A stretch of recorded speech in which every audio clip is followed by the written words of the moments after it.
So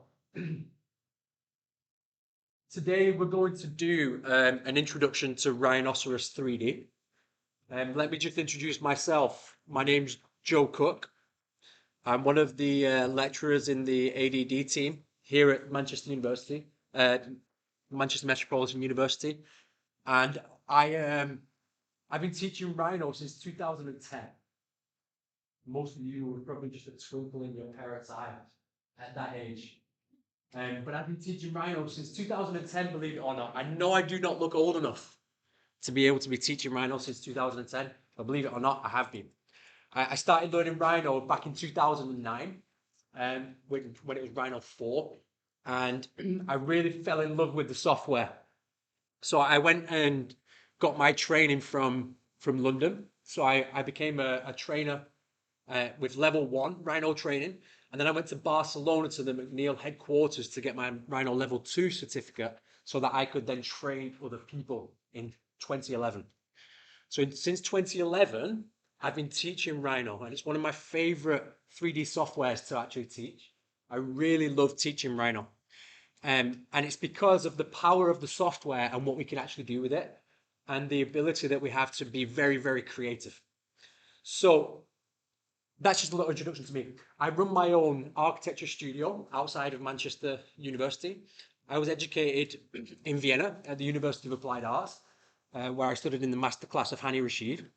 So my background is computational design, and I'm a computational designer, and it's something that I really pride myself in as being an expert in computational design.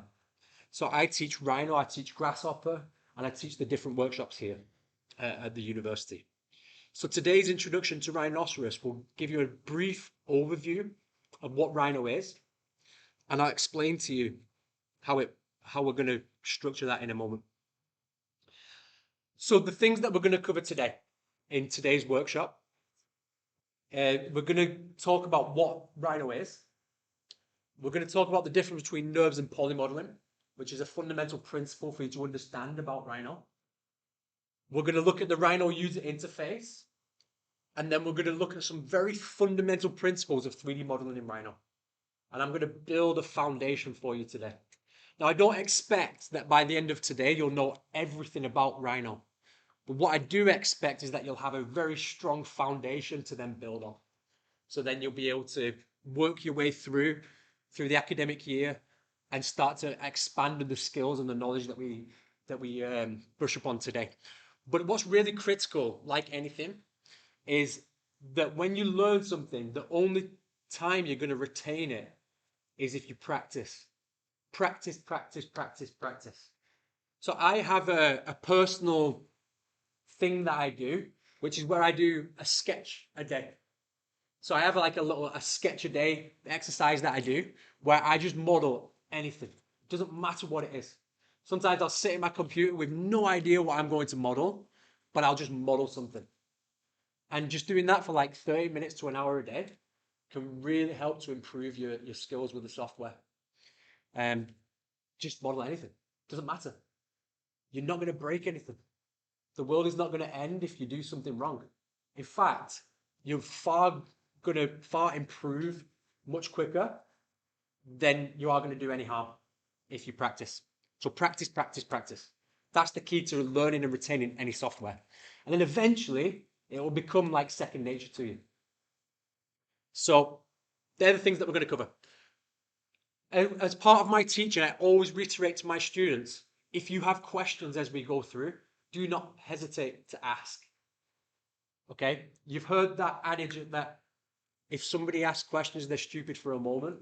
But if somebody doesn't ask questions, they're stupid for a lifetime. Okay? So ask questions. You might feel stupid for a moment, but it's better than being stupid for a lifetime. So ask questions. As we go through, put your hand up, I'll stop, and I'll try to answer people's questions.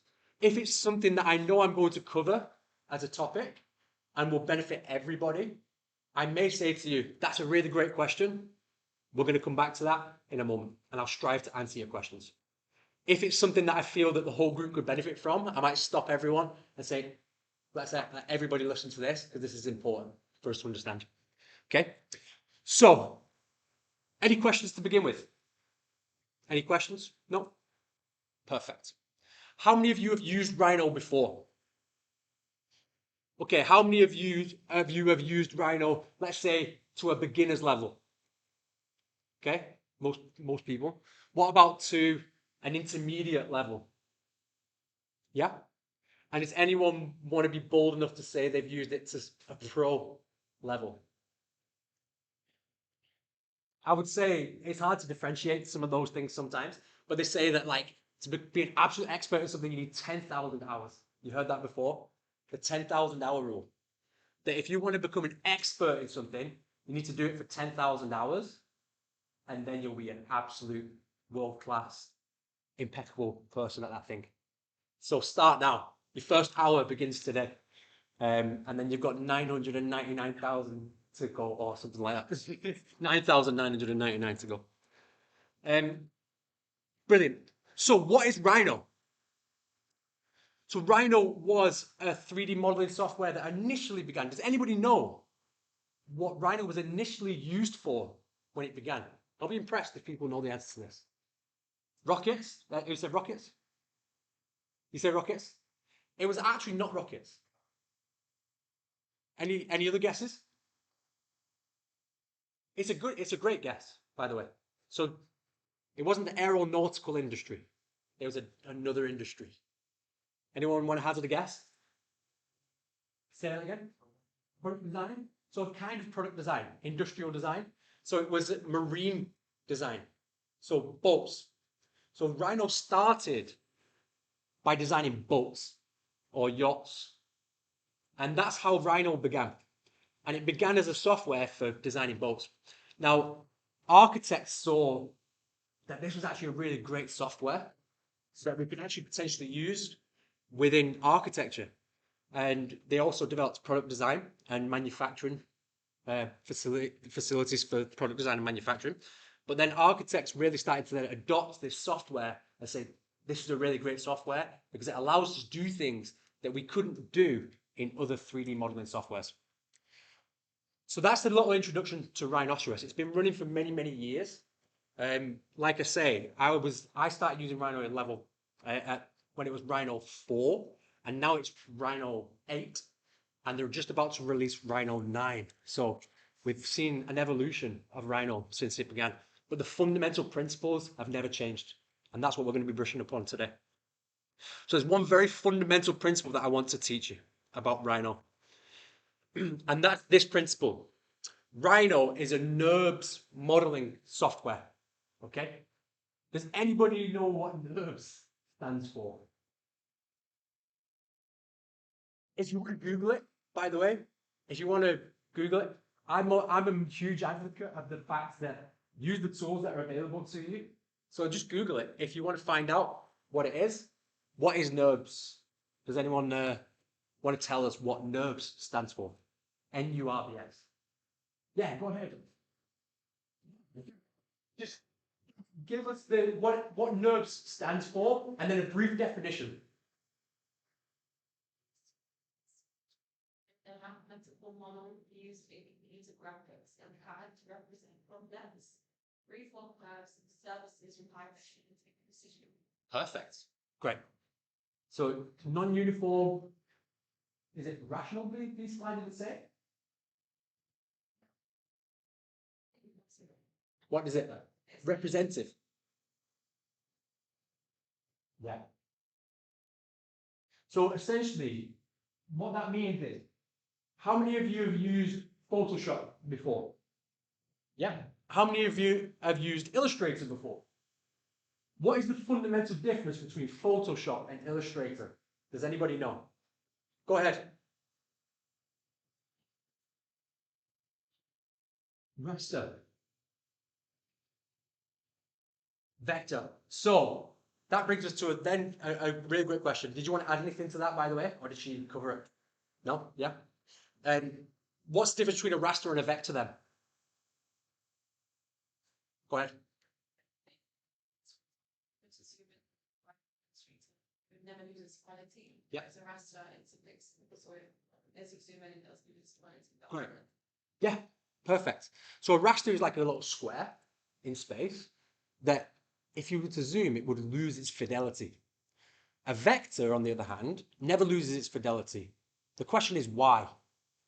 Why? Go ahead.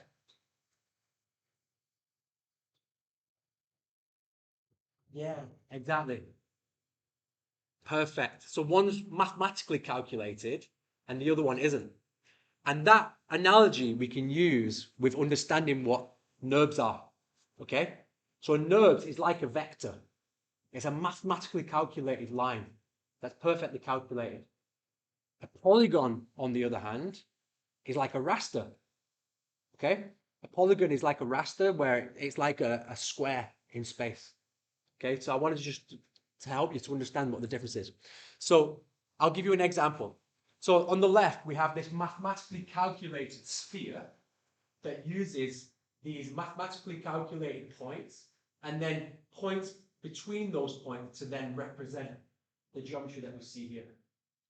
This is the same object, but it's got higher fidelity. So it's been increased the number of lines in there. So we see more points.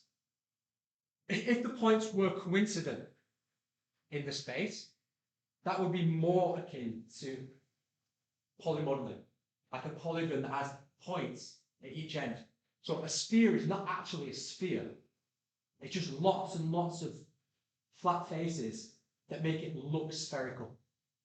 And the more I increase the resolution, like a raster file, the more smooth that is going to look.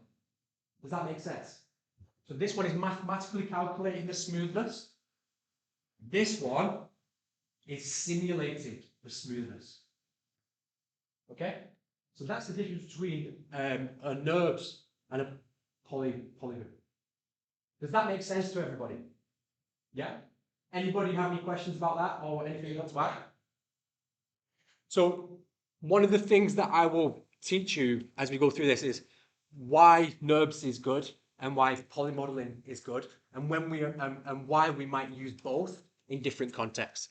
But Rhino uses NURBS modeling, mathematically calculated surfaces.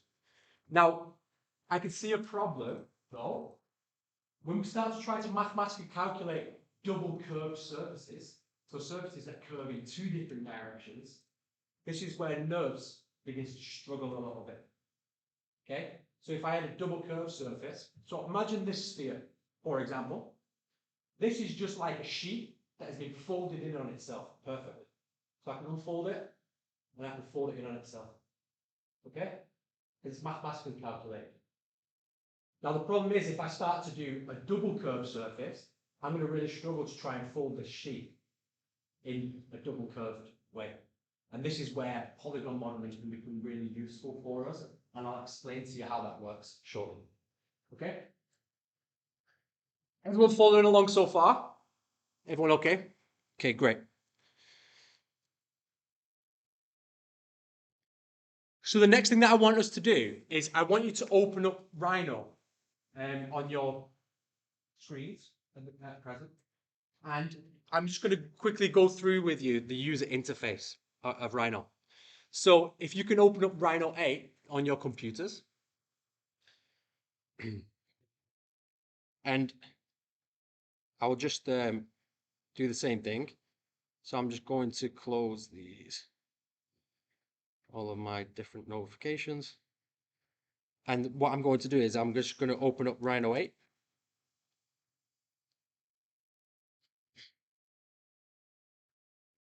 And I'm going to very quickly go through with you the user interface. But whilst that's loading, I'll just load my presentation back up.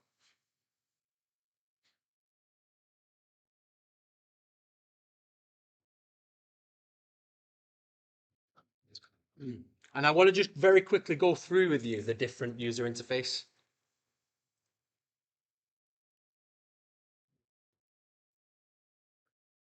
So, very quickly, there are 8 main areas within the Rhino user interface. And feel free to note these down. I'm going to put these slides on the ADD Moodle board later, so you can go back and revisit them. But there's 8 main areas within the Rhino interface that we need to understand. And those 8 main areas are as follows. We have at the top the title bar. Then underneath that we have the menu bar. Below that we have the command history window. Now the command history window is every time you perform an action in Rhino, it's running some code, like doing something. And it tells us and what commands we have done previously and remembers what commands we have done previously, and it will load those in the command history window. Okay, so we have a full log of every action that we perform. Here we have the command prompt window. So we can actually type commands in Rhino in order to perform actions. How many of you have used AutoCAD before? Yeah. How many of you type stuff in AutoCAD to do a command? Yeah. It works exactly the same way as AutoCAD. For those of you that don't do that or haven't done it before, it's really intuitive and it's really easy, and I'll show you how that works. But we can just type our commands, and then we can press enter, and then we can perform our commands. And this, as we type, is where our commands will appear. And then it will also give us instructions about what to do and when to do it and how to do it. So the command prompt window is a really useful tool to understanding what we're going to do in Rhino. The next window is the tabbed toolbars. So we have tabs. And what this does is it just starts to compartmentalize lots of our different commands into one place. And I'll show you how that works shortly. Next, we have the viewports. So these are our main viewports. And this is the graphics area. And we have 4 different windows. We have the top view, the perspective view, the front view, and the right view. And this is where we'll be able to see our model. At the bottom, and sometimes it's over here to the left in the newer versions of Rhino, we have the object snap toolbar. Does anyone know what object snaps are? If you used AutoCAD before, you might have come across those. Does anyone know what object snaps are? What are object snaps?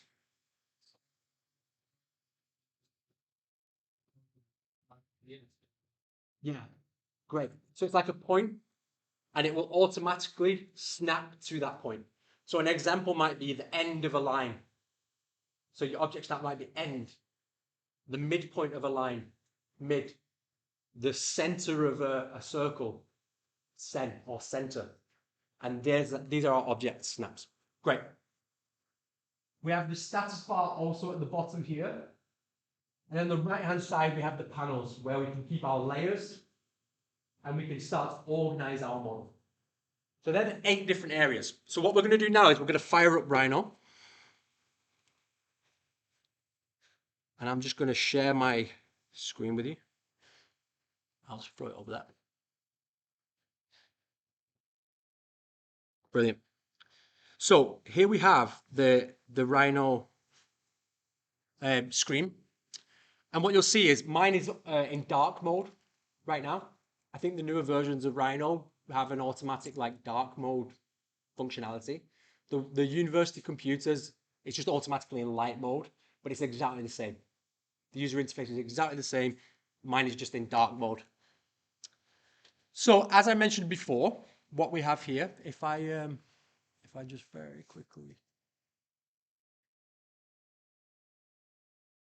I'm just going to go over here and I'm just going to show you.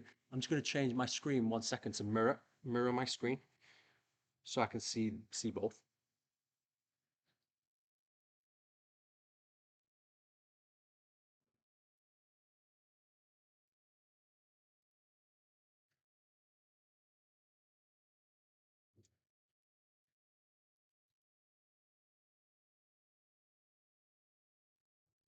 There we go. So now we should be able to see. I can see what I'm doing. Let me just. Oh, sorry. You could see that.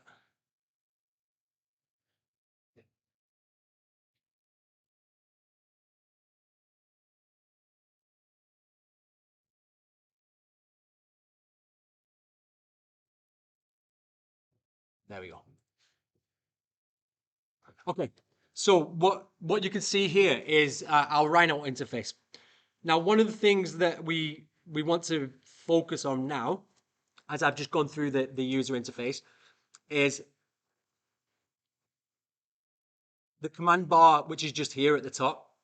So what I want you to do, just very quickly, just to familiarize yourself with the different commands that are available in Rhino, is if you just start to type A, for example, it will auto-populate every command that begins with the letter A. So you'll see it will start to auto-populate that command line. And that will give you every single command that begins with the letter A that you can use in Rhino. So as a very quick thing, you could just have a look through and just say, okay, these are all the A commands. If you do B, for example, it will do the same thing. And these are all the B commands. You'll see that there are not too many commands in each letter. So you actually will get familiar with them fairly quickly. So if you type B, this gives you all of the different B commands that exist in Rhino. Okay? C, and these are all the C commands. Okay? So as a rule, if you just start to auto-populate, it will auto-populate, and then you could see the different commands. I always teach everybody there's 3 different ways that you can do anything in Rhino. The first is by typing it in the command prompt. The second is with the graphical icons. So every single command has a representative graphical icon. So you could use the graphical icon, or the most popular and most used commands are up here in the menu bar at the top. Okay? So 3 different ways. So we can either use it from the menu bar, we can type the command, or we can use the graphical icons. Sometimes it's not possible to have every single icon on the screen.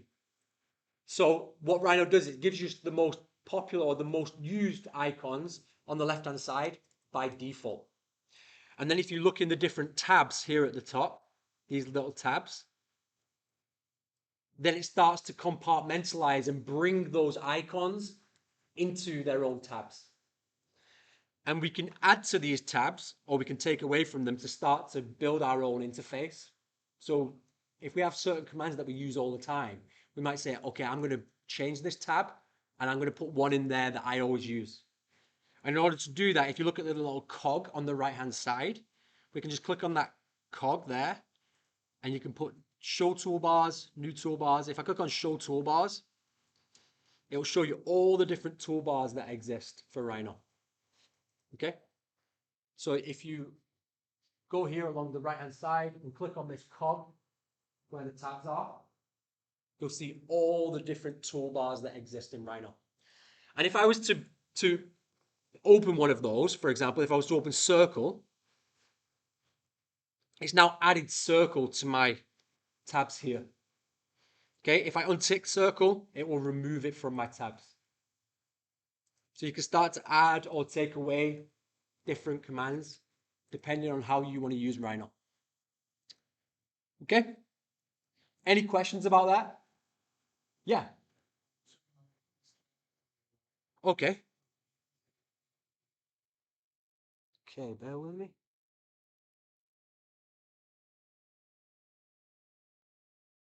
What link is he using? Is it for the ADD tutorials?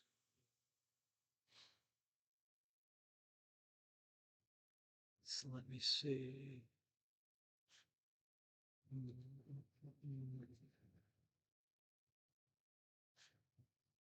So it should be, that's the one I'm connected to right now.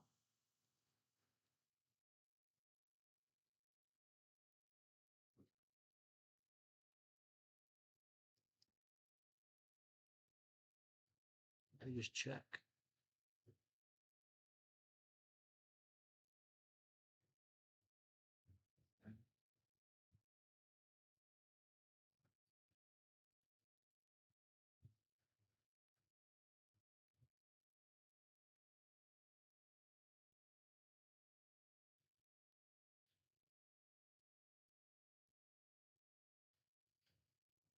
So one. Is he, just ask if he's using the one to attend an ADD tutorial online.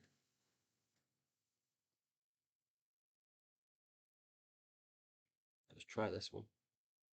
See if there's anything.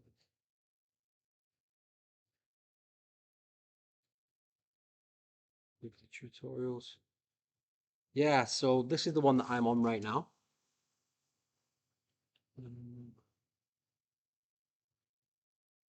Does he need? Is he trying to get access? Does he need to be admitted into it? Okay.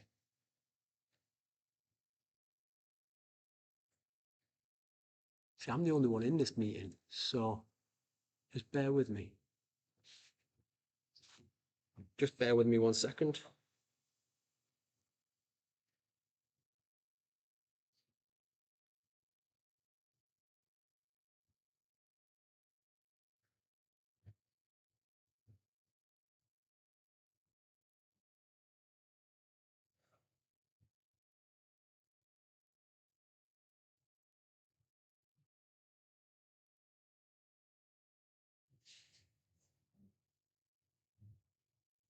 Well, I'm going to get somebody to come and help us do that in a moment. Oops. And then we'll see. We'll try to get that resolved in a second.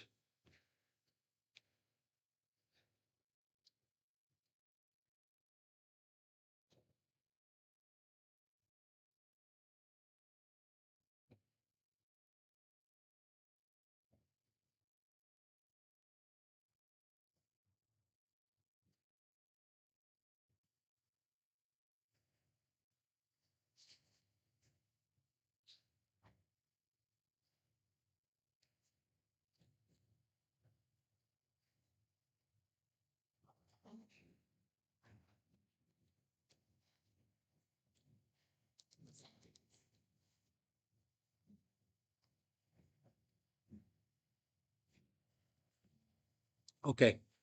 I'll carry on for now anyway. Is he this which link?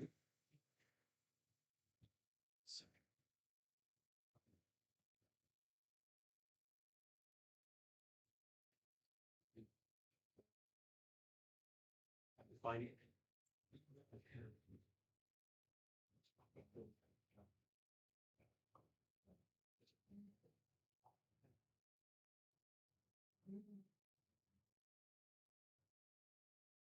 Workshops.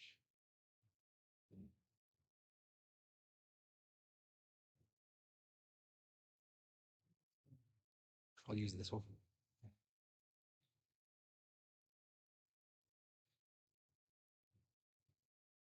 Okay.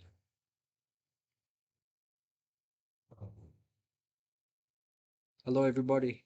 Hi, everybody. Can you hear me? Thank you for coming. See, check if it's working. It's working. Perfect.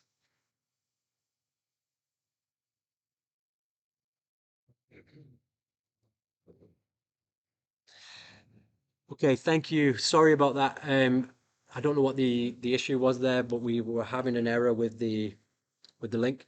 But hopefully, everybody here, we've just done a very brief introduction to Rhino 3D, and I'm just going to share my screen. So what we're doing right now is we're just going through the user interface of Rhino 3D, and I'm just going through with everybody a very quick introduction to the user interface of Rhino 3D. If you have any questions as we go through, don't hesitate to write them in the chat, and I'll get round to answering those at different intervals throughout the workshop. So we were just going over the command line. So that I was saying there's 3 different ways to do things. So what are the 3 different ways to do things in Rhino? So there's 3 different ways we can do things in Rhino. What were they? I'm going to test your knowledge now. Yeah, go ahead. Give us one. Commands. So one of the ways is we can type commands. So if I type A, it will auto-populate and auto-fill all the different commands that begin with the letter A. So that's one way we can do things. What's the second way we can do things in Rhino? So we can use the graphical icons or the sidebar here. We can use graphical icons to do that. But if our icon isn't there of the command that we need, we have all of these other commands or these tabs here And then if we click on this little cog here, we can show all the different toolbars that exist in Rhino with all of our different commands compartmentalized. Great.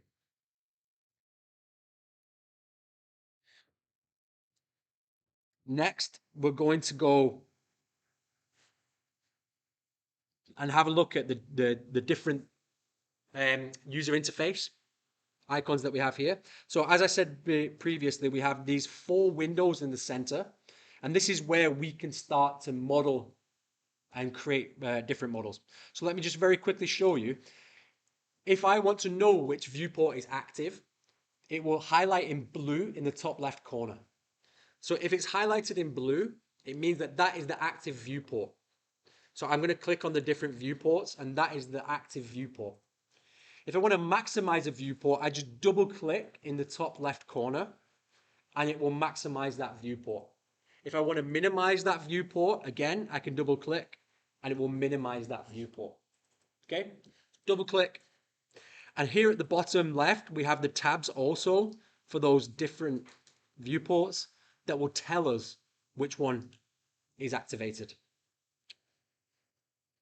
We can also add more views down here by clicking on this little plus icon, and we can begin to add other views as well here in Rhino. So if I click plus and do a new layout, I can create a new layout, which is going to allow me to create a layout for doing annotations and paper space. So when I come to export it on a A3, sorry, or A1 or A2 sheet, I can then start to lay it out on a sheet. I can also start to split my viewports as well. So this is a sheet.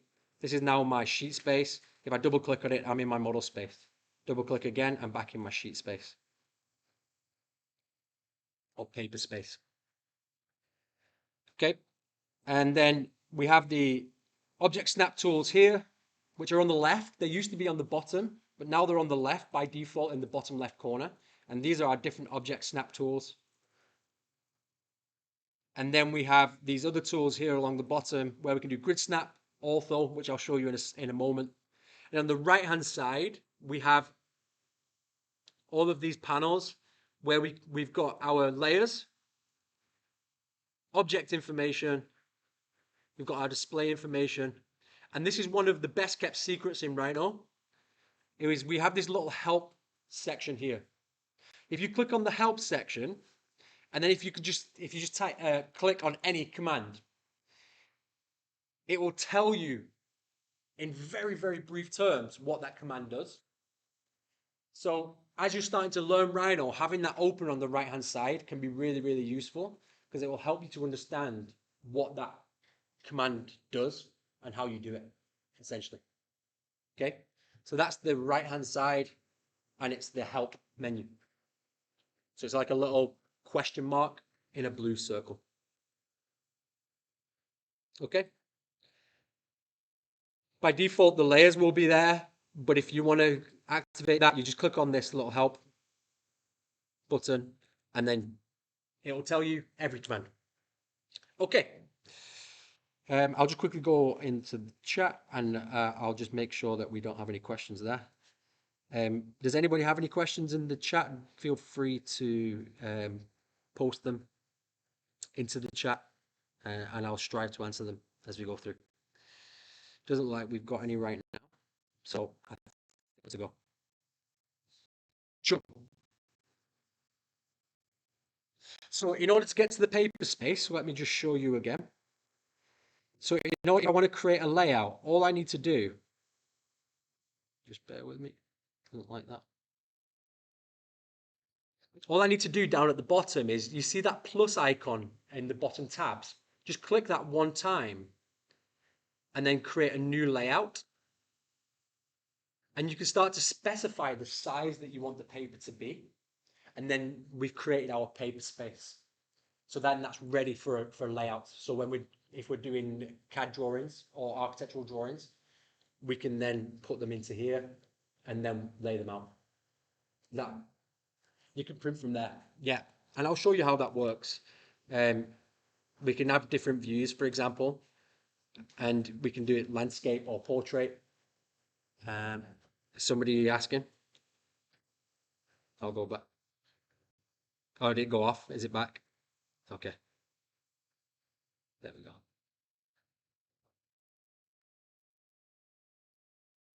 Is it back now? Yeah, we good? Yeah, so there we go. So that's how you create the layout.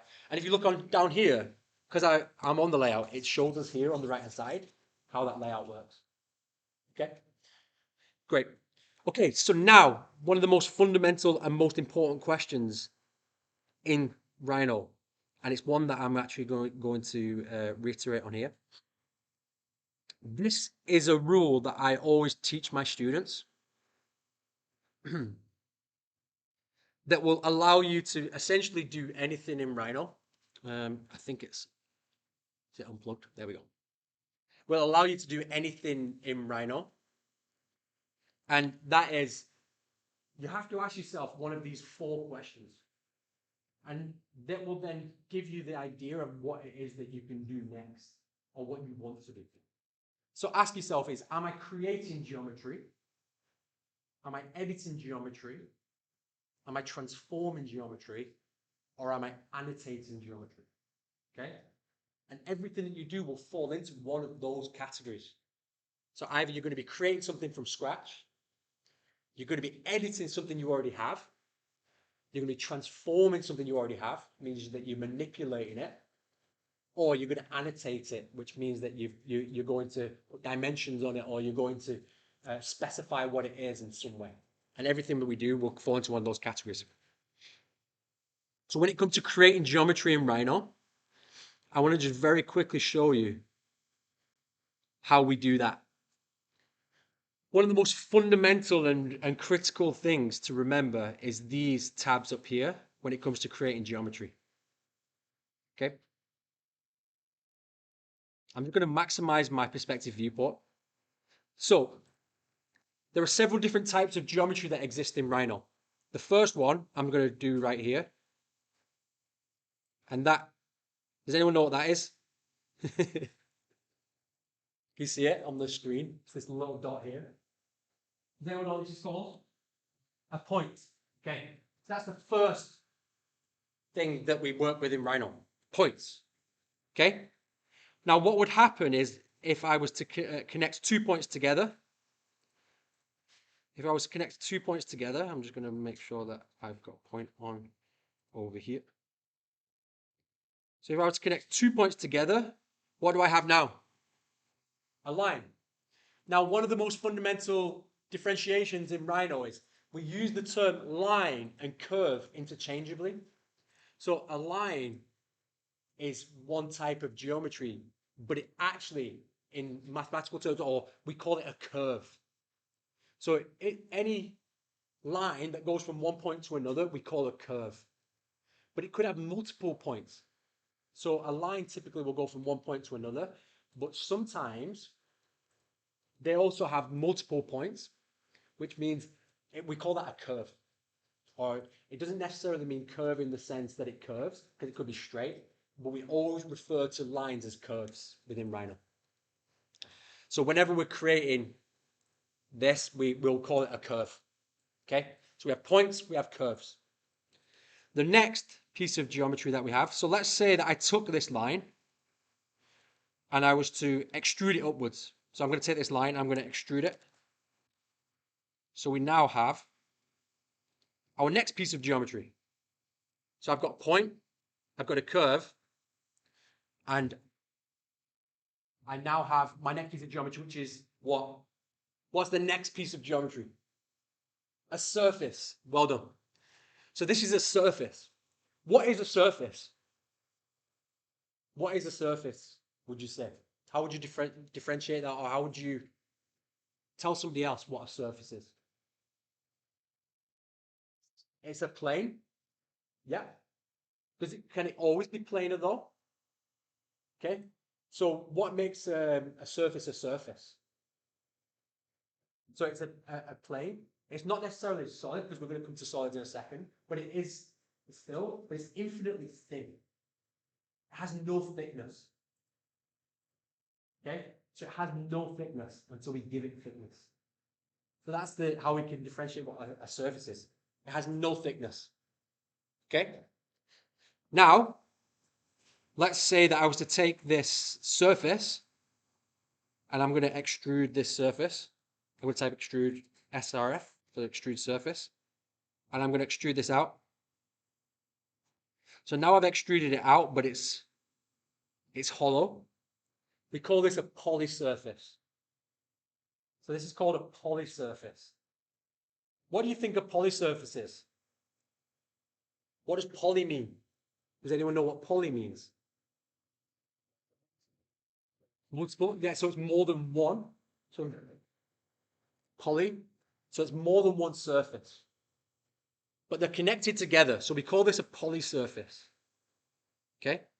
If I was to do the same thing again, if I was to extrude that surface again, but this time I was to, on the command line, we have these commands, and I was to make it solid. Now it's what we call a solid. So a solid is something that is watertight, i.e. water can't get in and it couldn't get out if it was filled with water. So it's watertight. There's no holes in it. If there was a hole in it, what would it be called? If there was a hole in it, what would it be? I'll give you a clue. It'd be a polysurface, right? It wouldn't be a solid. It's not solid. So if it has holes in it, it's a polysurface. It's just multiple surfaces. But if it's watertight, we call it a solid. And we can tell that this is a solid now. So that's our next type of geometry that we worked with in Rhino. Solids. Okay?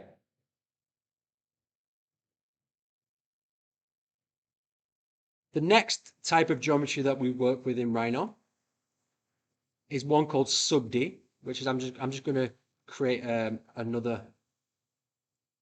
I'll show you what this is. Yeah, no problem. Thank you for coming. This is what we call a sub D. And a sub D is uses polygons. Okay? So sub D, what I can do with sub D models, if I just hit tab, that shows me what the non-subdivided version of this model is. So before that I've subdivided it. Remember I told you earlier we can increase the resolution of a model. How do we increase the resolution of the model? How would we increase the resolution, for example, of this? Think about rasters. How would we increase the resolution of something? Say that again. Make it smaller, so make the squares smaller on it. So if we want to increase the resolution, we need to subdivide this in lots of different ways. So sub D means subdivide. Okay? So I'm subdividing it. And by subdividing it, what I'm doing is I'm now allowing this to follow some mathematical principles, but it's actually subdividing. It's going from square polygons and it's subdividing, but you cannot see all these very tiny, tiny, tiny squares that actually are existing now on here because they're no longer there. Okay? Because they're visually not there. But that's what's actually happening behind the scenes. So that's a sub D. We'll get more into sub D later on. I think it's more important that we move on to some other principles. But this is a sub D. But this is also a mesh. So I can also, with sub D, I can manipulate this in this way. And I can start to like push and pull it like clay. But it starts to mathematically behave a certain way. So that's a sub D. That's how I start to manipulate a subdivided box. And then I'm also going to show you, by the way, if you've just done what I did, which is I just moved one of the faces, I'm just going to click on the filter here to just get rid of the filter again. Go ahead, sorry, what were you going to say? So all I did was I just went to the sub D tools and then I went to the face here. And then you can just click on the face and you can start to move the face. all that's doing is putting a filter on. And if we go down here to the bottom left, we can also see our filters down here. You see our filters here. All it's doing is turning certain filters on and off when I do that. And I just need to click on this red icon here to then just get rid of all the filters, and it'll turn everything back on. Go ahead. So I just press the tab button, and all it does is it just visually changes the form. We will do more sessions on sub D as we go on. But if you just hit tab, the tab button, it will subdivide and unsubdivide it. And we'll explain some more about this in the future. And then the final things that we have is what we call meshes. So I'm just going to take this polysurface and just delete it. So this is a mesh. So this is the same solid that we had before, but it's now a mesh. Okay, so these are the different types of geometry that we work with in Rhino. I'm just going to put this here so it's in the same category. So these are surfaces. So look at the menu bar along the top, and you'll see that we have each of these categories compartmentalized. We have curves, we have surfaces, we have sub D, we have solids, which are on there as well. In fact, what I'm going to do is I'm going to move this guy here to this way, because this is a type of surface that's a solid. We have sub D and we have meshes. They're the different types of geometry that we work with in Rhino. One of the great things about Rhino is we can always make more geometry from our other pieces of geometry. So let me explain what I mean by that.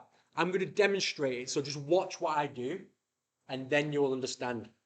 So, for example, I can work forward. Do you remember earlier I created this line? I created a single line from point to point. So I created my curve, and from that curve, I was able to create a surface by typing extrude, and I could create a surface.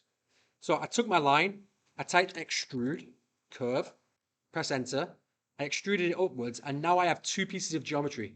My original line, and now a new surface. So with Rhino, I can work forwards by using lines to create surfaces. I can use surfaces to create solids, and I can use solids to create sub-Ds, and I can have this intuitive workflow forwards. Not only does it work forwards, but it also works backwards.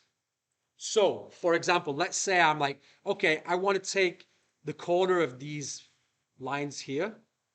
I'm just going to do extract curve, for example. Or let's do an extract surface first. I'm going to extract this surface, and I've just extracted that surface from the solid. So I can take surfaces from the solids. I can also then go, okay, let me just duplicate the edge. So I'm going to type dupe edge. I'm going to duplicate the edge of this surface. I'm going to click on that edge there. I'm going to press enter. And now I've just duplicated that edge. Okay? So we can work forwards and we can sometimes work backwards. This can be really useful when we're doing something like this, for example. And I'm just going to do it really fast. So just please forgive me. So let's say that I'm creating like a tower. I'm going to start with a sphere. I'm going to create a tower. And let's say I'm like, right, I've worked forwards now. I've got my geometry, but I want to create floor slabs. I can use my geometry now to create lines that go through to create a floor slab.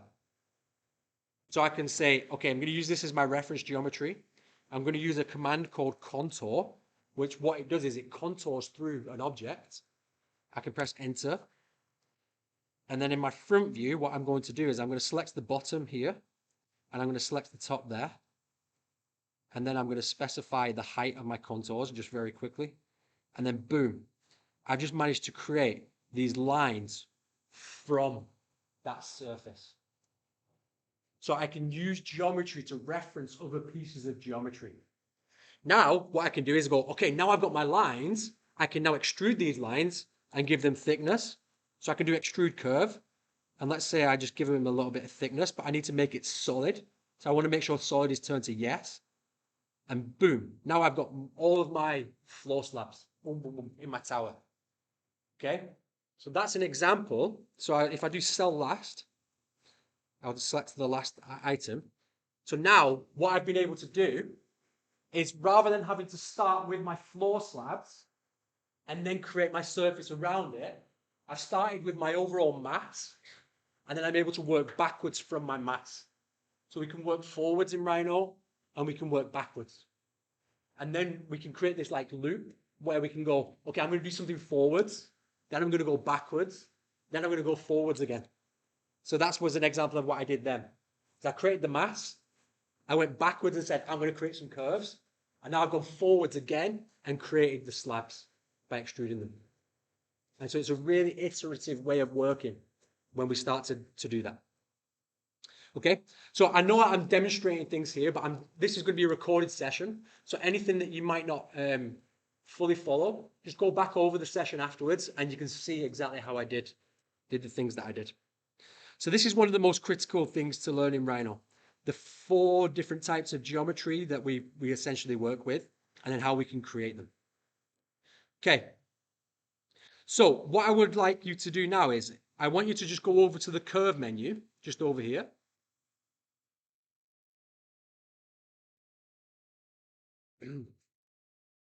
And if you just click on the curve menu just there, it will give us all the different types of curves that we can work with in Rhino. Okay. I'm going to go back to my presentation really quick. Do you remember those 4 points that I said earlier? Am I creating geometry, editing geometry, transforming geometry, or annotating geometry? Okay, if you just remember those things, it will help you to understand how we could use Rhino. So if I'm creating geometry, I need to think to myself, what geometry is it that I want to create? So these are all the different types of curves that exist in Rhino. So we can do lines, we can do a single line. That's an example of a single line. We can do a polyline, which is just like multiple lines that are connected together. And that's an example of a polyline. We can do free-form lines, where we can do an interpolated line, which is where it goes through the points, mathematically calculating them. And we have the different types of lines that we can create. We also have some fundamental lines that are here, like a parabola, hyperbola, and catenary curves. We've got conic, we've got helix, so I can create a helix, for example, here in Rhino. And I've created a helix. So it has all of these different types of curves that we can play around with. Remember, there's 3 ways to do everything in Rhino. We can type it, we can use the menu bar, or we can use the graphical icon. When you're starting to learn Rhino, just familiarize yourself with the menu bar, just so you're familiar with what commands exist, because you cannot draw from an empty well. You've got to fill your well of knowledge first with what commands exist before you can then start to type commands. So familiarize yourself with what commands exist will really help you to understand. The next tools that we have is the surface tools. So these are all the different types of surface tool that we've got. So if I had 2 curves, for example, I can go to the surface command and I can type loft, for example, and I can select these 2 curves, and what it will do is it will start to loft between those 2 curves. So that's another way that we can create surfaces. If I was to have one of them and move this curve upwards and move this one upwards the other way, if I start to loft these curves, so if I go to surface, loft, and select these curves, and you've got to select it at the same end on each one, now it will create a curve like this. Okay? So just by having some really simple curves, I can create an interesting pavilion. And that's what we can do. We can do some really, really amazing stuff. we can also, within our surfaces tools, we have another one. And I'm just going to create some lines like this. And I want us to imagine that I'm going to create another line that goes from there. I'm going to click it one time and I'm going to end it there. Okay. So what I can do with this one is I can do a command that we call sweep. So I can do sweep one rail. So I can select this rail. I can press enter. And I can select the profile shape. And it will sweep that along here. Now what this does is it just uses one rail to sweep. But if I want it to be dictated by the top rail and the bottom rail, I can do sweep two rails. So what I can do with this one is I can go to surface, sweep two rails, select the first rail, select the second rail. Now I'm going to select the profile, and now it sweeps it perfectly along these surfaces. So these are different ways that we can use curves to create surfaces. Okay, so this is how we're creating geometry. I can use the revolve command as well. So let's say, for example, I have a really interesting pavilion, that idea that I've got, and I'm like, okay, I want it to be pretty interesting. I'm going to create a profile. And this profile can be whatever I want it to be. Let's say I do this, and then I do this, and then I'm going to go like that, and then like that. Okay? So I'm just going to create a profile, like what you see here. And now I can go to surface, and I can use revolve. And then I'm going to select this curve to revolve. And then I'm going to select my axis. And then I'm going to type 360 for 360 degrees. Or it only did a portion of it. So let me just do that again. Let's make sure I type 360. So start angle. Okay. So the start angle is 0. Press enter. And the end angle is 360.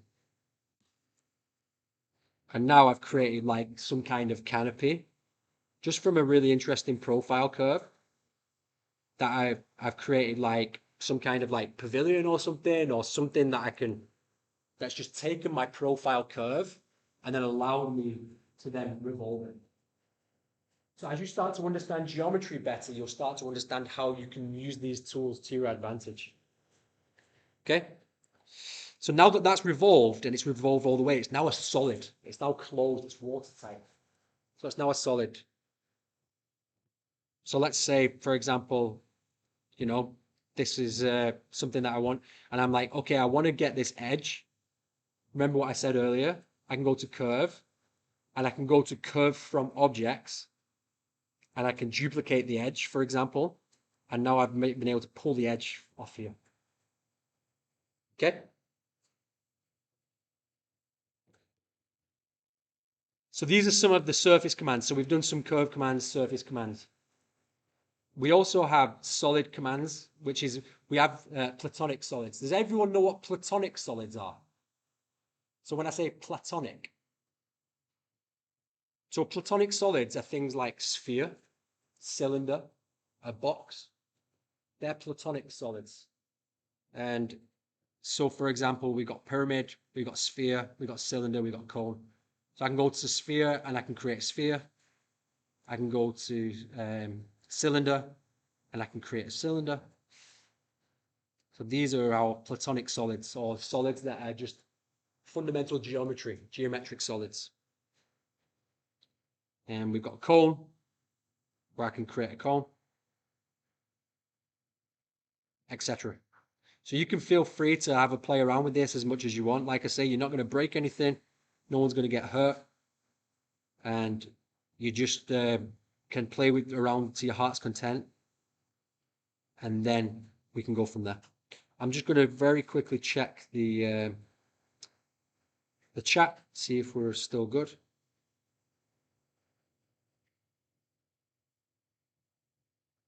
Okay, we're good. Okay, does anybody have any questions about that right now? Is this making sense? Yeah. Okay, great. So these are the different commands that you would use. So do you remember what I said earlier? That's how we can create geometry. The next thing that we might want to do is edit geometry. So let's say I have two pieces of geometry and I want to do something with them. Either copy them or array them or fillet them. We can then start to edit our geometry. And I'll show you how we can do that. So let's say, for example, I have two lines that I've drawn. So just like in AutoCAD, for example, and I want to fillet them. And I want to put a fillet around the edge. So I'm now editing geometry. So in order to do that, I can go to curve, the curve menu, and the editing tools are usually lower down. So up here, towards the top, we have the creation tools. So this is where we go. I want to create geometry. I'm going to use one of these. If I want to edit geometry, I might start to use some of these. So extend curves, fillet curves, chamfer curves. I can then start to edit the geometry that I already have. Okay? So creating geometry, editing geometry. If you want to edit geometry, I might go to the curve and go to fillet curves. And I can now fillet this curve by selecting one curve and then selecting the other. I have a little tip for you as well. Whenever it asks you to press enter in Rhino, you can use your right mouse click one time and it behaves the same way as enter. So then you don't have to take your hand off your mouse. So just like, these are just ways that you can get faster with Rhino. So one of the things that I do, if you watch what I do, if I press enter, if I just right click my mouse one time, it will then also begin my last command. So it will repeat my last command. So if I press escape, if I press enter, it will repeat my last command. If I right click my mouse button one time on the right click, it behaves the same way as enter. So I don't have to take my hand off the mouse. It's a really useful tool. So now I can go select my first curve, select my second curve, and it's just filleted my curve. Okay? So that is a curve, and these are like some of the curve editing tools. If I want to transform an object, like move, copy, rotate, we're going to go to that in a moment. But let's say I have a surface. I did a project recently that I worked on, and I'll show you in my home. Let's just go here. I created this roof, and I created it in Rhino. Now one of the problems that I faced with this roof is, let me see if I can find a better shot of it. Well, one of the problems that I faced, it was triangular at one end and straight at the other end. So I had an issue. So it was triangular at one end and it was straight at the other end. So it was straight at this end, but the other end was triangular. So I had a design challenge that I needed to meet, and I was able to use Rhino to resolve this problem. Okay, so the way that I did that is, if I just very quickly just show you how I did it, is I'm just going to create two lines just very quickly. I'm just going to move that point upwards so I get a triangle shape. Okay, so we have a problem. So I'm going to extrude that. I'm going to do extrude curve. So we have a triangular roof at one end, right? But then at the other end, I had a square roof. And I'm just going to extrude that. But I'm going to change the direction. I want to extrude it in the X and Y. Okay? So at one end I had this shape, and at the other end I had a triangle shape. That's a problem. But I turned it into a solution, or a really interesting design. Because what I was able to do, I was able to go, okay, I'm going to blend from a triangle to a square. So I'm going to blend it from the triangular shape to the square shape. And the way that I can do that is, if you go to the surface menu, and I'm going to do blend surface. Look down here, blend surface. And I can select this surface at one end and this surface at the other. Right, what I want to do is I want to make these into two surfaces. So I'm just going to quickly make sure that this is two surfaces, because I want it to be in two, because otherwise it won't quite work the way I want it to. I'm just going to do it into two surfaces there. And I'll explain to you why in a moment. So what I can do is go to surface, and if I go to blend surface, I can click on this edge here and this edge here, and I can create this really interesting roof shape. And it will blend from this pattern to this pattern. Okay? So then I was able to turn a problem into a design solution and make something really interesting. So if you look at the likes of like Bjarkingles and Big, this is what they do a lot. They do a lot of this type of stuff where they're blending surfaces. And you know, you can start to play around with that. So that's called blend surface. We can also blend curves. So let's say, for example, I have one curve here, and I have another curve here at a different height. And I want to take this curve here, and I want to make it attached to this curve here. I can use what we call the blend curve command. Blend curve. So I can go to curve, I go to blend curves, I'll do adjustable curve blend, and you'll see that it allows me to then blend this curve. So I can create this interesting form, and it's mathematically calculating between those two curves. So it's going from one curve to the next, and it's mathematically calculating that perfect blend. So I can change its tangency, its curvature, and I can go from one to the next. So Zaha Hadid architects, for example, that might be something that they would do, is they'll use a lot of curve blends so that they mathematically calculate this curvature. So I click OK now, and now I've created this blend between those two curves. Okay? Yes.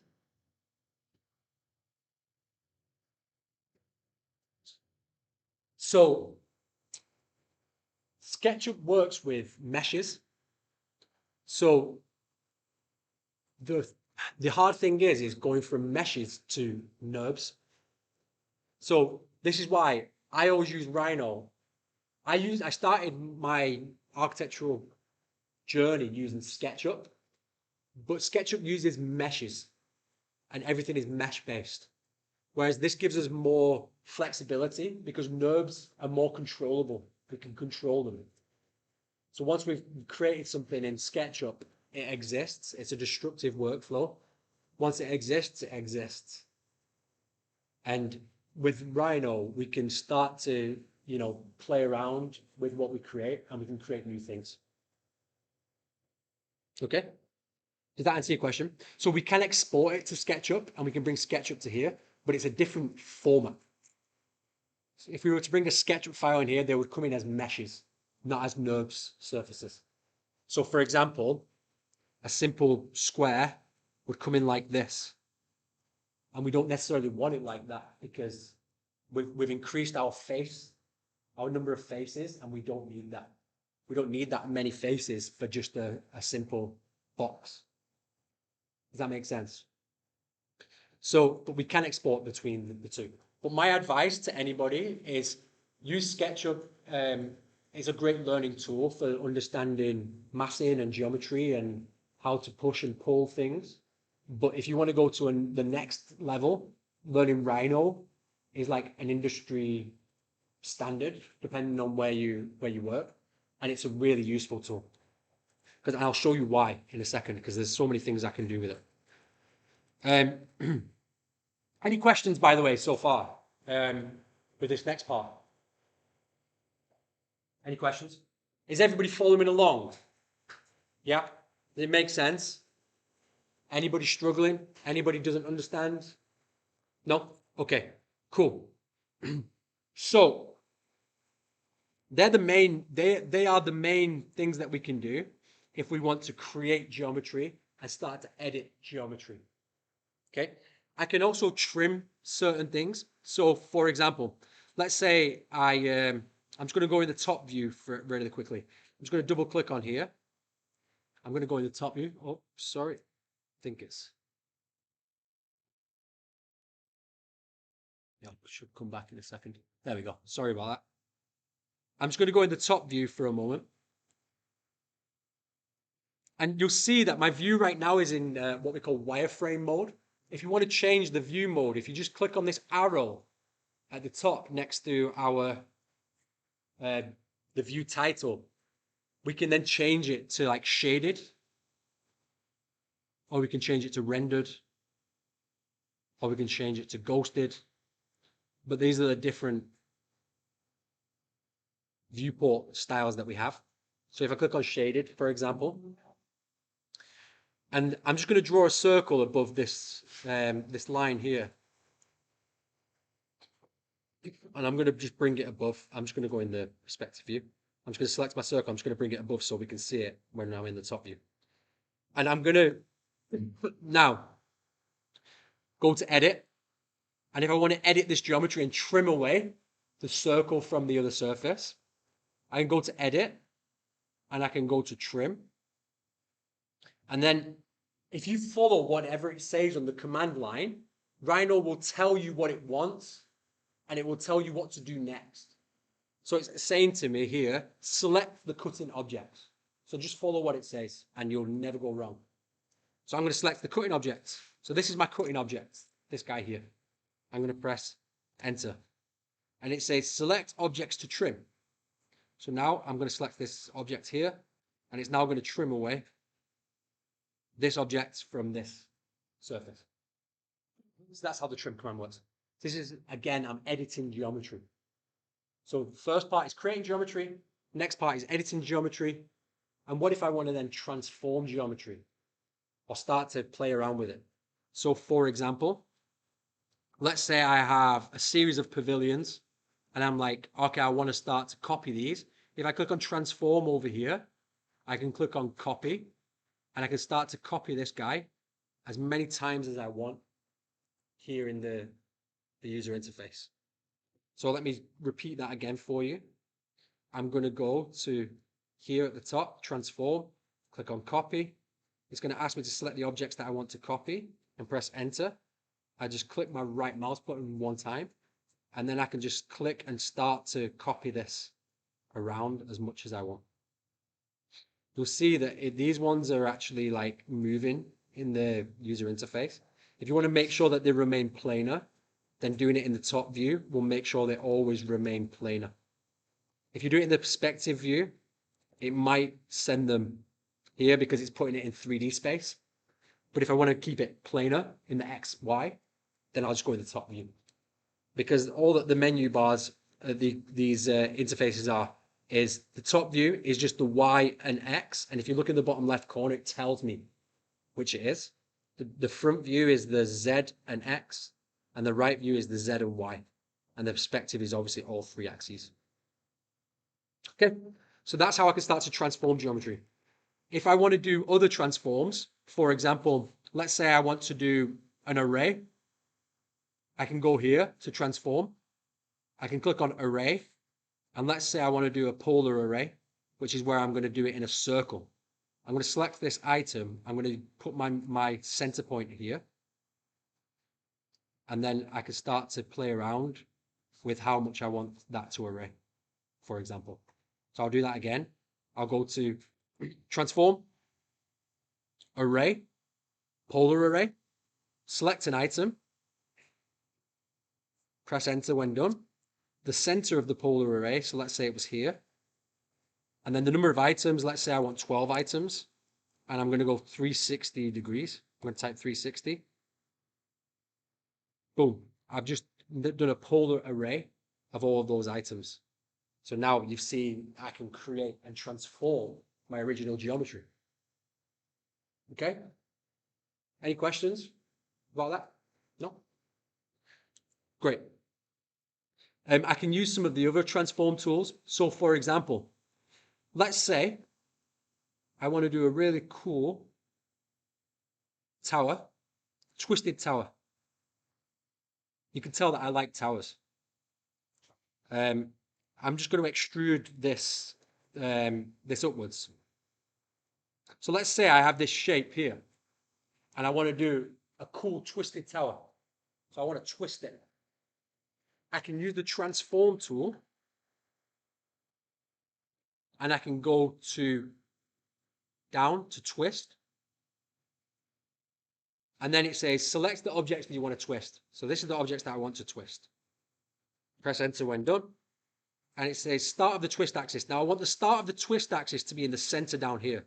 So I'm going to make sure that center is turned on over here in my snapping tools. So I'm going to turn center on. And I'm just going to snap, hold up to the edge, and I'm going to snap to the center. Then I'm going to go to the top. I'm going to hold the edge. I'm going to snap to the center. Now it's asking for my first angle. So I'm going to go out to the right hand side here. And then I'm going to twist like that. And boom. I have a twisted tower.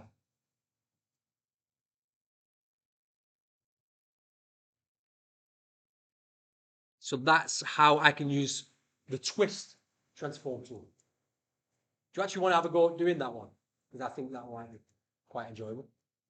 So what I did, if I just show you again in the steps, I went to the curve, I chose ellipse, and I just did from center, and I can just choose the ellipse. Now, what you'll see here, as I'm doing my line here, if I wanted to snap in 90-degree increments, if you look at the bottom of the screen, I can turn ortho on. If you turn ortho on, it will snap to 90-degree increments.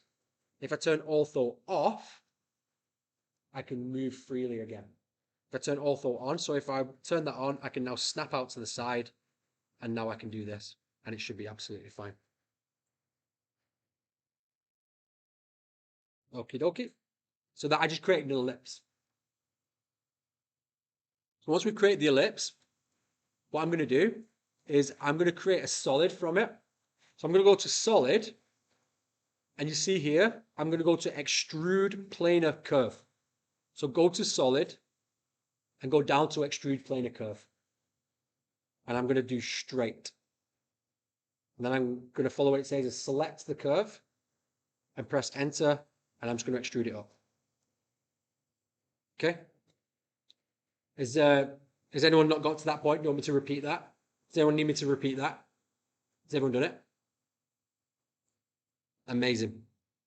So now what I want to do is okay, let me ask you a question. Am I editing my geometry? Am I creating new geometry? Or am I transforming this geometry? Transforming it. So which command along the menu bar will I use to do this? Twist, but where is it? Transform. Now it might sound like I'm teaching you how to suck eggs by asking these really simple questions, but I have a very, very particular reason why I do this. Repetition is the greatest form of learning.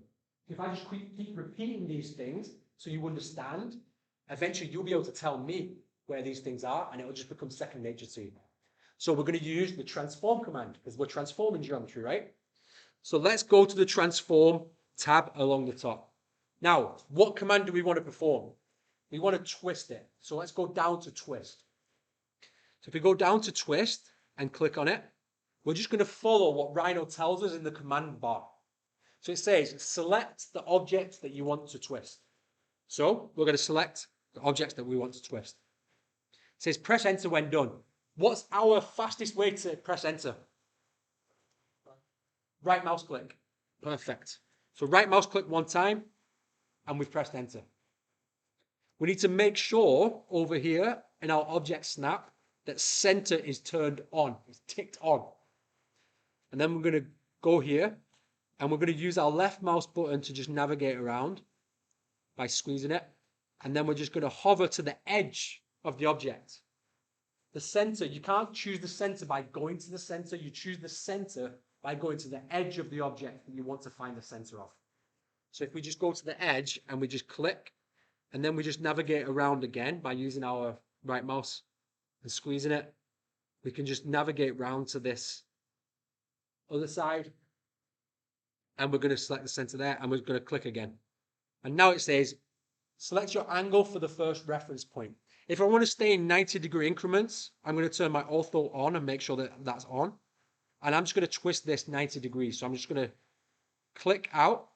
And now it's asking for my second reference point. I'm just going to drag my mouse to the right-hand side. And now it's going to twist. Should I do it again? So for the benefit of anyone that needs to see that again, I went to transform. I went to twist. I follow what Rhino tells me. It says select the objects that you want to twist. And then press enter. So I press enter by clicking my right mouse button one time. I make sure that center is turned on over here. And then I go to the outside of my object and click. And then I'm going to go to the top of my object, select the outside of it and click. Now it's going to ask my first angle. So I'm going to left click my mouse button to accept that. Now it's asking for my second reference point, and I'm just going to drag this out and then click my left mouse button, and I've twisted it. I'll come around if anyone needs any help. Hey, just put your hand up if you need help. Or I think we're okay, and that's fine. You only do that.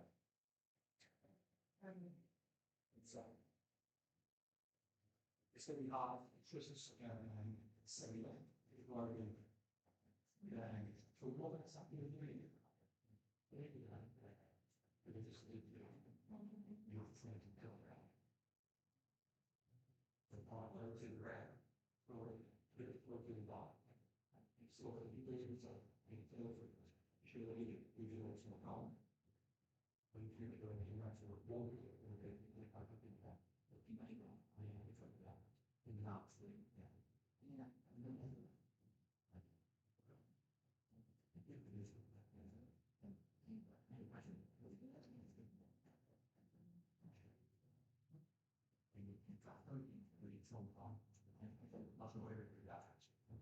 Did you guys do that? By the way, twisting the cylinder over. It needs to be non-uniform. It's serious. Good work. Good work. But you know, you're not going to get the same ends. That makes sense again. But if it's a non-uniform object, you're going to get that twist effect that you want.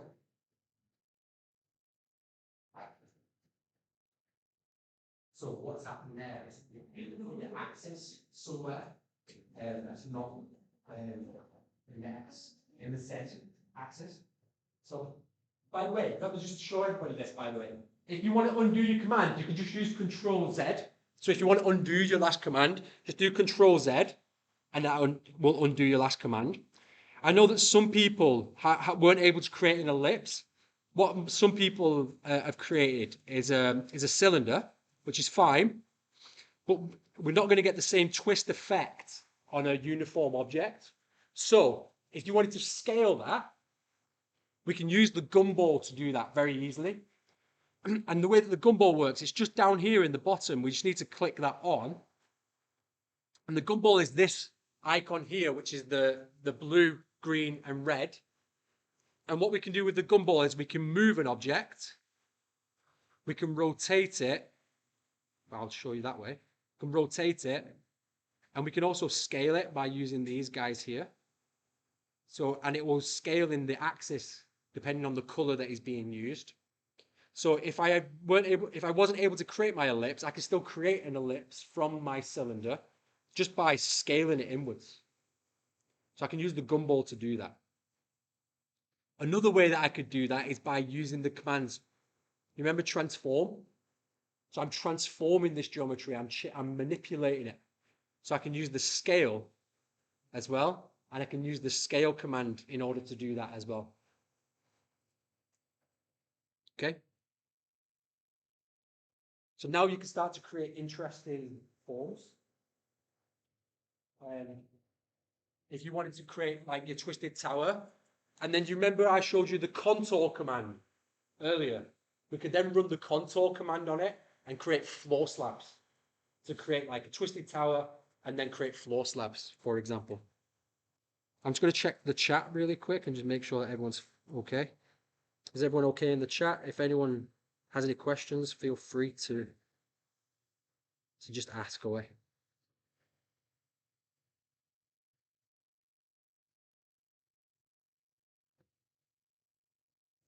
So I'm going to go to transform. I'm going to go to twist. I'm going to select the center, and then I'm going to select the center. So now I know that that is my z-axis. And now it will twist along this axis here. So it'll twist along that axis. If you don't select that and you select something else, it might not twist in the way that you want it to. So you can also twist it a couple of times, for example. So we can do a couple of twists in it. So now we've got like a nice vase, let's say. If you wanted to like start selling 3D printed vases online, this is how you do it. And I want commission for everything you sell because I've taught you how to do it. But yeah, so this is how we would do it. So you've seen these forms, you've seen them 3D printed. This is just some really simple ways that we can start to transform or manipulate geometry in Rhino. Okay, we can also use the bend command in transform. I'll show you how that works. It works in a very similar way. I can click on bend. I can select this object, and I'm going to select this object again on the other side. And then I can start to bend this, and I can bend geometry as well. So I can twist geometry, I can bend geometry. I can also, what else can I do? I can taper geometry as well. So I can taper this. Does anyone know what a taper does? I'll show you very quickly. It starts to manipulate. It squeezes it in and makes it smaller at one end than the other end, so it tapers. That's how we can taper. I've also got stretch, where I can stretch this guy out. I can stretch it this way. So I've stretched it. Works in a similar way to scale, but you're actually stretching the object out. So transform, twist, it selects this guy, it selects this guy again. I'm just going to do this one time, 90 degrees. And then if you wanted to do your contour, what you do is you go to curve, you go to curve from objects, and we're going to do contour. Let me see, contour, which is just here. So curve from objects, contour. And then we're going to select again. I need to select the center again. So I'm just going to turn near off. In fact, I'll put this on. It doesn't really matter. I'm just going to go in my front view. And I want to make sure that I just select it in this axis. So I'm going to do that in my front view. And then I can just specify the height that I want it to be. And now I've just created these contours. And now if I just type, or I can go to curve. I'm going to go to extrude. In fact, I'll go to solid. Solid, because I'm making a solid. I'm going to go to extrude planar curve straight. And then I could even, I might even just like make these like full height. So I create these interesting balconies.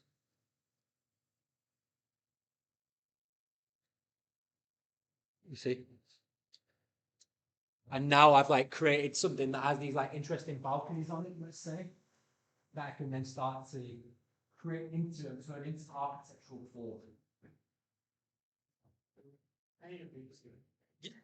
So what I did is I took, I want to use this in my reference geometry. Okay. So I'm going to go to curve and remember the process. I'm going to give you the formula. Okay. The formula is this. Am I creating geometry or am I editing geometry? What am I doing?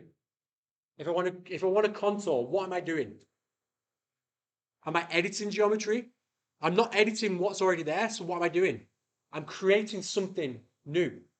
So I'm creating new curves. So I need those curves in order to then create a solid.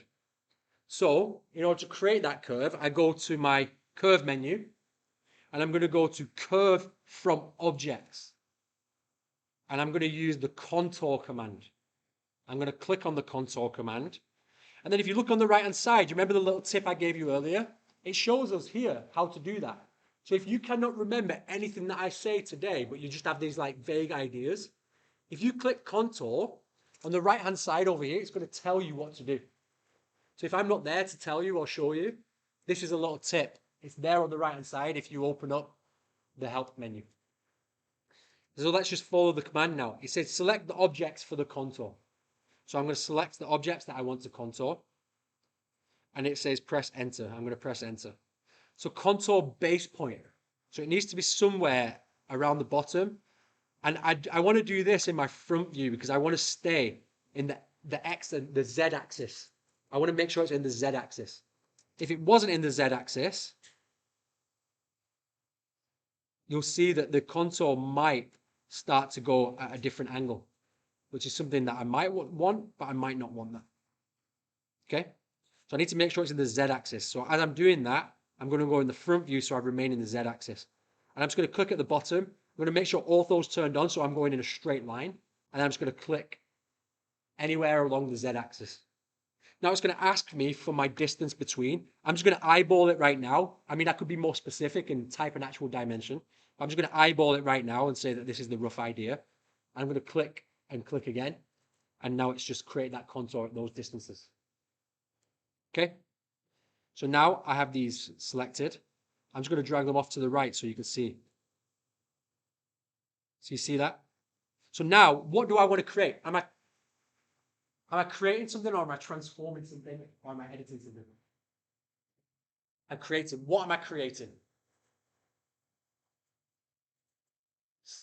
A surface. So if I was creating a surface, it'd be infinitely thin. So I could create a surface, but after I created a surface, I would then need to create a solid. So we can skip the surface and go straight to the solid. So I could do a surface, which is fine, but then I would need to do another step, which is then creating a solid from the surface. So I'm just going to skip that step and go straight to solid. And I'm going to do extrude planar curve straight. And I'm going to extrude these guys up.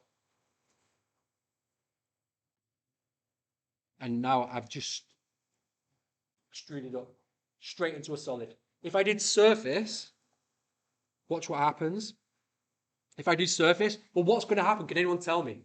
If I was to extrude a surface up, what would it do?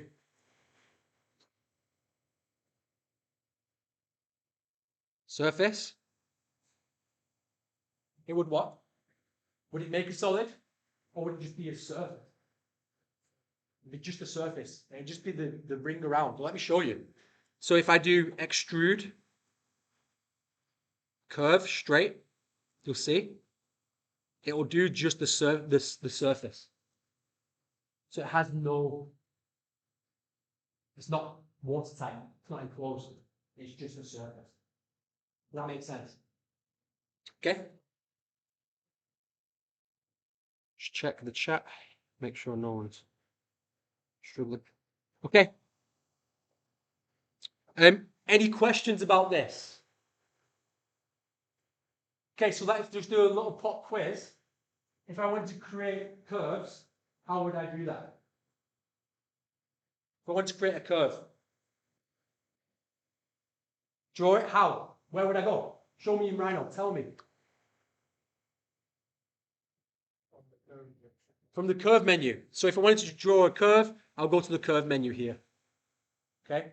And that's where I would do it. And that's what I recommend you do until you get familiar. After you're familiar, you can type. I can just say, you know, I want to do a curve. And these are all my curve commands, for example, CRV. These are all the different curves. Or if I want to do an interpolated curve, interp curve, you know, I know what to type now. Okay? I'm going to show you some other tools in a second as well. Okay, so let's say I wanted to create an extruded surface. Where would I go? From a curve, by the way, from a curve. So I've got a curve. I want to extrude a surface from it. Where would I go? Surface. Yeah, great. And then I'll give you a little clue on this one, is you would use the extrude curve straight. Okay? So you're getting familiar now with the thing. If I wanted to create a solid, you go to solid, the solid menu, and then we can use that. And then we have these other solid tools as well, which we'll show you. I will show you some of the other solid tools. But just for today, I'm going to just show you this. Let's say, for example, I'm just going to do something very quick. I'm just going to create a surface on here. Something that I've already created. So if I want to create a solid a surface from here, I'm just going to type planar surface, and that's going to create a planar surface. Right, I'm going to show you something now that's actually really cool. Let's say I want to take these objects here and I want to put them onto this surface here. I'm going to show you how to do that. So I'm just going to, what I need to do is I need to make sure that this is just a single surface. So I'm just going to go over here. We can go to edit and you see where it says explode. We can explode this. So now it's been broken down and I'm just going to delete these surfaces. So it's just that surface there. So what I'm going to do now is another transform command. I'm going to do flow along surface. And what this is going to do is if I just do flow along surface, I'm going to select the objects that I want to flow along the surface. So I'm going to select all these objects here.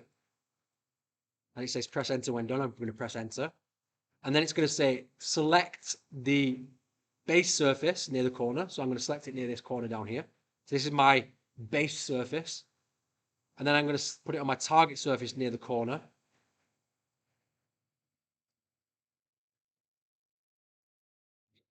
And if it doesn't crash, then you'll see that I've just now been able to flow this object. Oh. I've been able to flow those objects along that surface. You see? So I would be able to take these objects on this surface, and because that surface essentially wraps around, because that's all that it's doing here, it's creating the ellipse, it's able to put these points here and project them onto this surface here. That's called flow along the surface. If I want to create like a facade of a building, I can create it flat because it's might be easier to model, and then I can flow it along this surface. And now I've created something interesting with this surface that I've created. So for example, you know, if I contour this guy, just going to contour this, and then I'll just quickly, and I'll just quickly show you. Go in the front view. And if I just like extrude these up. I was going to select the last and I'm just going to type cap, and what that does is it caps off my objects. So now I've created like this like facade thing around these objects that I've created. Okay. So that's called flow along surface. So let's say I have a more uniform design that I wanted to flow along the surface. For example, I don't know. I'm a little bit of a sucker for hexagons. I like a good hexagon. So I'll just do a quick hexagon. I'll just offset this. So I'll type offset. I'm just going to offset it inwards. Let's say 10. Let's say 20. Let's say 50.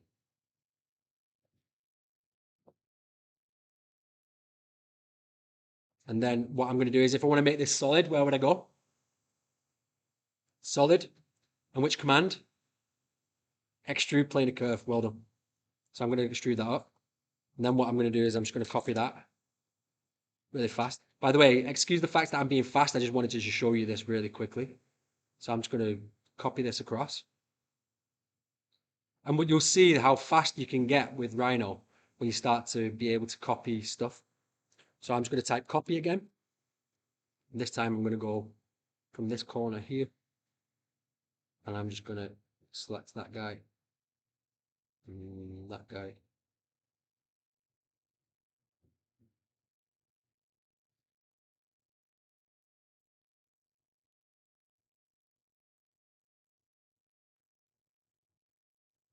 So let's say I've got that there. What I would need to do now is create like a planar surface. So I'm going to type planar surf, create a planar surface, but I need to make sure that in the top view that this goes all the way around my object. So I'm just going to use the gumball to just eyeball it a little bit, just move that a little bit there. So now what I'm going to do is I can take this hex pattern this time and I can flow it along this surface. Okay. So what I'll do is I'll go to transform, flow along surface, select the objects that you want to flow. So I want to flow these guys here. Press enter when done. Select the base near the corner, select the target near the corner. And let's see, watch the magic happen. And we've been able to create this facade on this object. You see? Just by targeting this and projecting it onto the surface. This is called flow along surface. You could do it with any kind of facade system. You could create, you know, a square grid. You could create any type of design. You could even fill out this whole grid and we will make sure that it will then project directly onto the mirror. Okay? Any questions about that? From anyone? No? Can you see how you might be able to use this in your own workflow? Yeah? Great. We can even do it on here. So if I just get rid of this guy. So I'm going to do it onto my twisted facade now. So I'm going to go to transform, flow along surface. I'm going to select my objects that I want to flow. I press enter. Base surface. And then I'll do the target surface. If I can find the seam. There you go. And then, yeah. Yeah, I was able to do it on the twisted surface as well. So that's how we do that. Okay. So that's just some very quick tools of how to use some of the transform commands. Now, one of the last things that I said is if you look at the drafting tools, we can then start to use some of the drafting tools to annotate our model. So for example, I'm just going to go back to this guy here for a sec. In fact, what I'll do is I'm just going to go back to this one. So let's say, for example, I have this. I'm going to use a command that's called make 2D. Okay. And I'm going to type make 2D. And what it's going to do is it's going to take my object and it's going to create 2D drawings from that singular object. I'm going to use the third angle projection. I'm going to click OK. And it's going to run. And what it's going to do is it's going to take my object, my 3D object, and it's going to make 2D drawings of just the front, the top, the 3D view of this object. Now, the more intricate the object, the more geometry that I'm going to get on my model. Okay? But essentially, you can see that I've been able to create just these 2D drawings of this object. Right now, it's showing me my hidden lines. So what I'm going to do is I'm just going to redo that in a second. So I'm going to do that again. I'm going to select my object. I'm going to do make 2D. But this time, what I'm going to do is you see how it says hidden lines. I'm going to turn that off. So it won't show me my hidden lines this time. And it will just show me a 2D view of the different angles.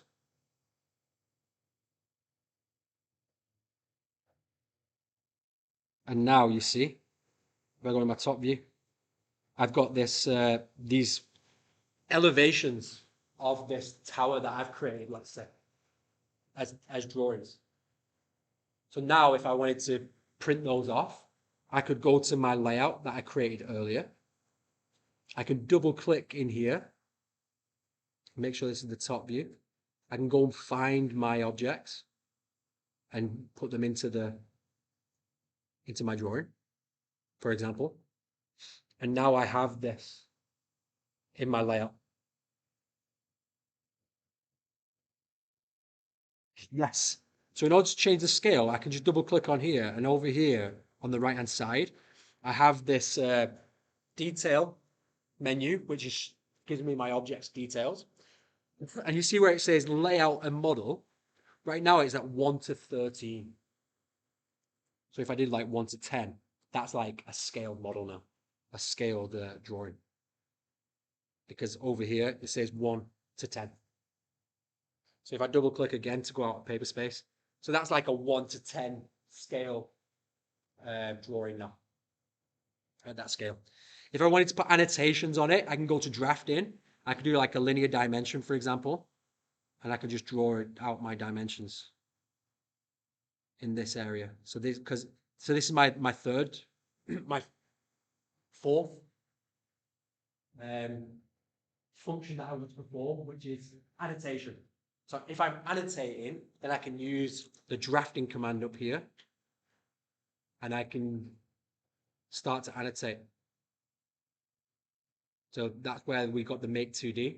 So because I'm drafting, because I'm annotating, because I'm drafting, I'll use the make 2D command, which is in there, and now I can start to put these dimensions on there. And now if I go to File and Print, if I can find it, I'm just going to print that to my desktop. I'll go to Save.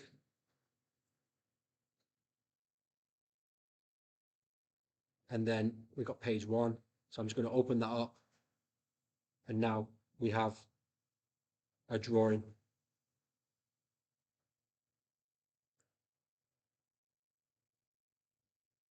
On a PDF document ready to be given to somebody. Okay? For the last 10 minutes, I'll take questions from anybody, if you have any. Has this been helpful? Yeah? Great. Go ahead. The scale. So there's 2 different ways that we could scale an object. So let's say you have a cylinder, for example. I'm just going to draw a cylinder very quickly.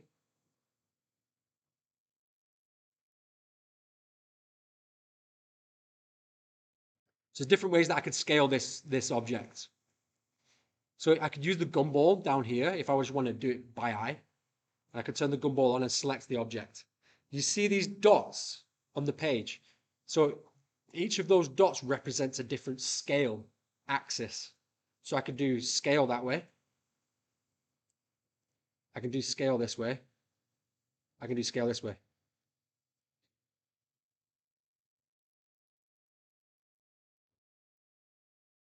Are you referring to the drawing, by the way? So the scale, okay. So if I wanted to do the scale, apologies. If I want to do the scale on the drawing, I can just double click on my model space. And on the right hand side over here where it says scale, I just need to make sure that I select this like rainbow. It's like a rainbow icon of colors. Click on that. And then where it says scale, it says 1 millimeter is 10 meters in the model space. Because my model space is in meters, for example, we know that like what the scale is going to be. By the way, I'll show you how to do that as well. Let's say, for example, I want my model to be in meters or millimeters. I can change the units. If you look at the bottom of the screen, it shows me that my model right now is in millimeters. If I click on that, I can go to unit settings, and then I can start to update or change my unit settings. So just by clicking on it. Another thing to remember as well is our layers. They work in the same way that layers work in AutoCAD and other computer systems. So if I select this object and I want to move it to a layer, I can just right click on that layer. I can do change object layer. So now this, if I go down to the bottom, it shows me that this is now in layer 1. So as just a good rule of thumb to set up your layers and organize your layers is a good habit to get into. As a good rule of thumb. Using your layers. Does that answer your question, by the way, about scaling? So you've got 2 for the price of 1 there. How to scale an object and how to scale your paper space. Any other questions from anybody else? Yes. Yeah, we can create custom viewports. So, for example, if I go down here and click on this plus, because I'm in my perspective view, I can split it either vertically or horizontally. So let's say I split it vertically. So now I have 2 of the same viewport, but I don't want 2 of the same. Let's say I want, instead of front, I want back. What I can do is I can go to the arrow in the drop down, and I can go to set view, and I can change it to back. So now I've created another view, my back. What I can also do is I can drag that out and I can drag it back in. So if I want it just over the top here, for example, I can drag that back out. So this is like standalone now. And so it's just going to be in this area here. And then, you know, you can then manipulate however you want. If you've found that you don't want that view or you want a different view, you can go to set view again and you can change it to left, for example. And you can just change these viewports to whatever it is that you want in the different viewports. And then you can just bring this guy back over here. Does that make sense? So if I want custom detail views, the way that I would do this one is, let's say that I've set up a rendering and I want to take a view of this from this angle, because I love this angle. I can go up here and I can go again to set view and I can go to named views this time. And what I can do over here on the right hand side is I can click plus and I can create my own view. What's your name? How do I spell it? J? Good name. J's view. So this is J's view. And because we really like that view. So now if I go anywhere else, we've got J's view, but I might need to go back to set view to go to perspective. So let's say I've lost my view now. I'm like, oh no, how do I get back to J's view? I can go to my named views, which are on the right hand side. I can double click on it and it'll take me back to J's view. Does that answer your question? And then I can go to my set view, named views in order to access that if I want to access it. Set view, and J's view is already there, so I can go on J's view, and then that's your view. So that's how we can add views. Any other questions? We have got a couple of minutes, so yeah, go ahead. Say that again. Blocks. Okay, so blocks in terms of the hierarchy of how to organize. Okay, so in the same way that we have our layers, we also have blocks. Has anyone used blocks before in AutoCAD or anywhere else? So the way that blocks work essentially is if we go to edit over here and we can go to blocks just here, we can create a block definition. And what it does is it creates an object that is contained. And if we change just one object, let's say we have 100 windows on a building, rather than creating 100 windows, we can create one window as a block. And any changes that we make in that block will update all of the other windows. So that's how we can do that. So we can create a block definition, for example. So edit. We can go to the edit menu over here. We can go to blocks and we can create a block definition. And then I can select the base of that block and I can give it a name. This is where it starts to get Click OK. That guy is now within a block. So if I double click on that item, this is my block. And that's now contained within a block. So if I was to copy that object, for example, and let's say I want to change the block instance, I'll click OK. If I change the block, it should then allow me to update the other blocks. But I think I need multiple items to be able to do it. If I go to the edit menu over here and click on blocks again, edit block in place. So I can start to manipulate this block. But if you go on the right hand side over here, because we won't have a lot of time to go through it all right now, if you want to understand how the block functions work, you can go over here to the right hand side and follow the little tutorial or the steps on the right hand side over here. But essentially, we can put something inside of a block and then we can manipulate it as just one object, and then it will update all of the different objects that are in that block. So it works the same in AutoCAD, and it works in a very similar way in Revit and some of our other tools. I don't use blocks a lot because of my workflow these days. Like, for example, I just use Grasshopper if I want to update something. If I use Grasshopper, for example, we'll get into Grasshopper another time. I can quickly and iteratively do that through there. But that's how blocks work, very quickly. But if you want to learn more, the menu bar, right-hand side, the help menu will give you everything you need about blocks. Hopefully that gives you just a quick overview. But yeah, is that okay? Does anyone else have any questions before we conclude? Great. Well, thank you so much for your participation. Thank you for coming along. Hopefully, you've now learned a little bit more about Rhino than you knew before. You feel a little bit more confident. My advice to you now is to take that confidence that you've developed today and continue with it. And the only way you're going to get better is by practicing.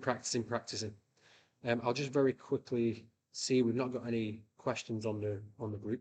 So yeah, practice. And the more you practice, the better you're going to get. The better that you get, the more confident you're going to feel. And then it's a perpetuating cycle upwards. Because the more confident you get, then you're going to go and try more things and get even better. So thank you so much for your time today. And thank you for your participation. Thank you. That was a rousing round of applause. Thank you. Very encouraged. That's better. Thank you, everybody, for attending.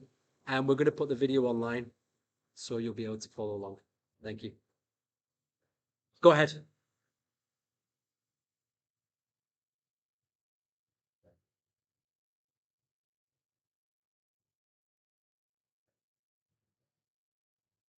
So,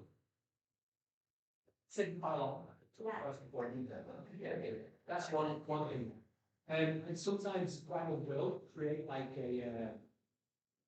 like a file. Usually close to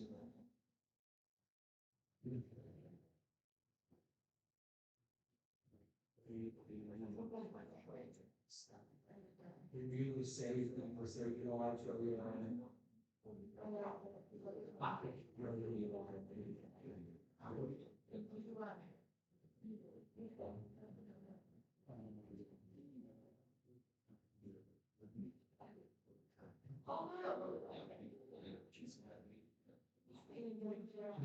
what I always say is like, you're always going to get better the second time you go. We'll always have advice from one of the given. You always get better the second time. Yeah. By the way, I'm happy to stick around for a couple of minutes. If anyone wants to ask any questions, just come, feel free. Or just call me over or